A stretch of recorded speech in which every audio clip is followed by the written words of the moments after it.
fried chicken on the barbecue. Let's get cooking. Welcome to the shack. And today we are cooking what I can only describe as kettle fried chicken, which I know doesn't really make a lot of sense.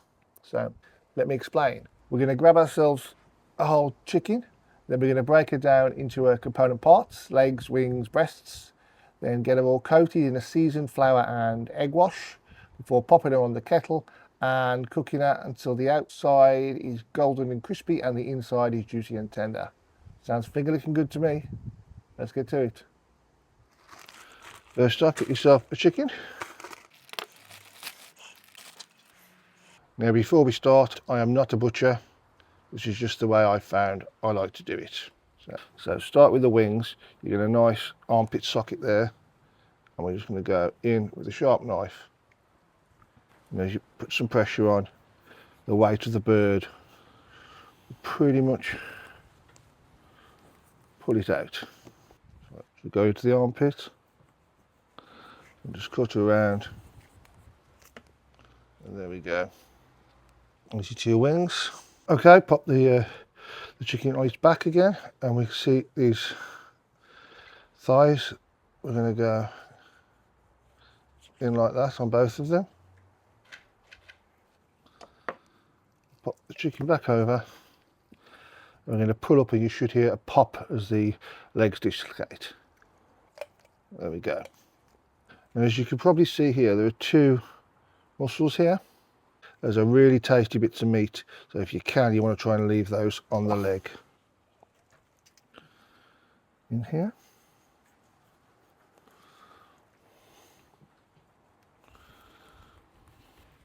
Come round.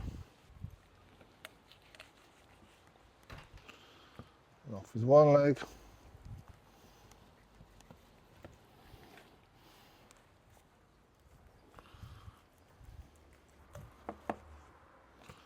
And that is the other leg. So now we've just got the breast and the back. So I'm going to go in. You can see almost the angle of the meat there, the fat. So I'm going to go in at that sort of angle. We'll follow that down through the rib cage and straight through, removing the back. Now you could keep this for stock or something like that, but I have no interest in that. So now we just have the crown. Now, I don't actually want the skin on this because I do find that the skin on the breast doesn't crisp up as well as on the thighs and that, so I'm going to remove this. So there we go, so you've got your centre bone just there, and we just want to get the knife and we're just going to run it along there. Get a nice sharp knife and just keep it as close to the bone as you can. You might get a little bit tricky around that wishbone, but keep going. And there we go, that's one breast. And we do the same on the other side.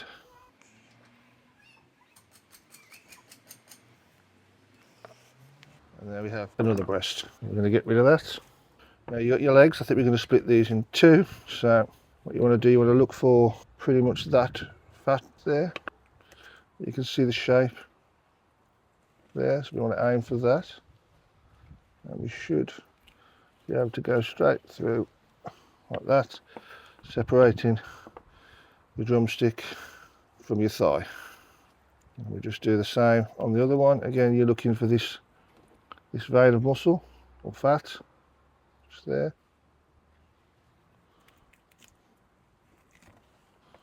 And with the wings, obviously take off the tips. We don't want those. I think we'll split these. Again, you're going to come down. If you eat many wings, you know the shape. The little ball joint there at the end. Just shut up somewhere around there, and you should just go through. Nice and easy. Obviously these are huge, so we're going to cut these about there. There's all our chicken, so we're going to pop this slightly to one side. Right, so here are our seasonings and batter mix. In here we have a dry mix, and this is 2 cups white flour, just plain flour, and then 4 tablespoons of my all-purpose seasoning. You can use any seasoning you like. That's mainly a pepper heavy one. Then an extra couple of tablespoons of paprika. I'll put all these ingredients in the description, so you don't have to worry about that for now. And in here we have 1 cup of milk, followed by a tablespoon of white wine vinegar, and then 2 eggs. We start with one of these drumsticks, and we're just going to go and press it to the flour, just like that. Shake off any excess and pop it into the wet mix and back to the flour.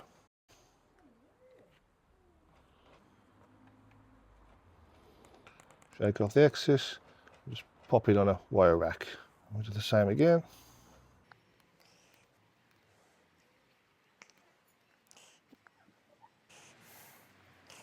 And obviously just repeat the process with all the other pieces. So you've got yourself a tray of coated chicken.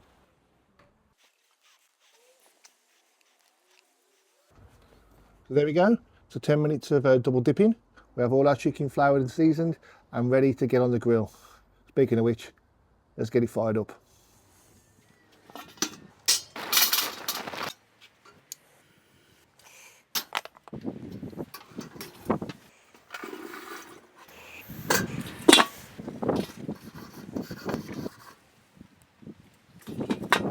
So you want to set your grill up for indirect cooking. So you want to keep your meat away from your flames. Today I'm using the Vortex, which is basically just a cone that sits in the middle of the kettle and stores all the charcoal in the center, and I'll lay the meat around the edge. If you don't have anything like this, just simply pile all your charcoal at one side of the grill and put your meat on the opposite side away from the flames, and that should work just as good. First off, I'm going to give it a quick little spray with some oil. Grab our tray of food.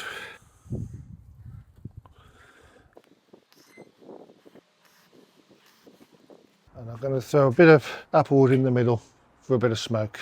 Now obviously the thing to remember with a cook like this is the breasts are going to cook and dry out way quicker than the rest of the meat. So we want to be taking the breasts off at around 75 degrees C, and the dark meat you could take to 80 to 90 if you want. I want to shut the lid down and leave about 20 minutes and come back and check how everything's going. Then I want to give it a little spray with some oil just where the flour's a bit white. Looking nice. I think we'll flip those over now. Just test the temperature of this breast meat. Yeah, 75. This is pretty much done. I'm going to give it 5 minutes just to crisp up that side. Then we'll take the breast meat off and let that rest. Let's have a look at this dark meat. I wanted these to run into the 80s, so yeah, 90. Yeah, they're perfect. Let's take the rest of this chicken off and get to some tasting. Well, there we have it, guys. Kettle fried chicken. Smells amazing. I can't wait to tuck in. Now let's start with, we grab a wing. I do love a wing. We took the wings and the rest of the dark meat to about almost 90, while the breast were poured off at about 75, so should be good. That's crispy.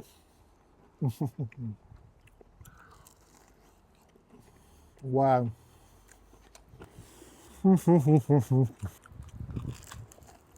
That is beautiful. And it's just falling apart. And it's so crunchy, that skin.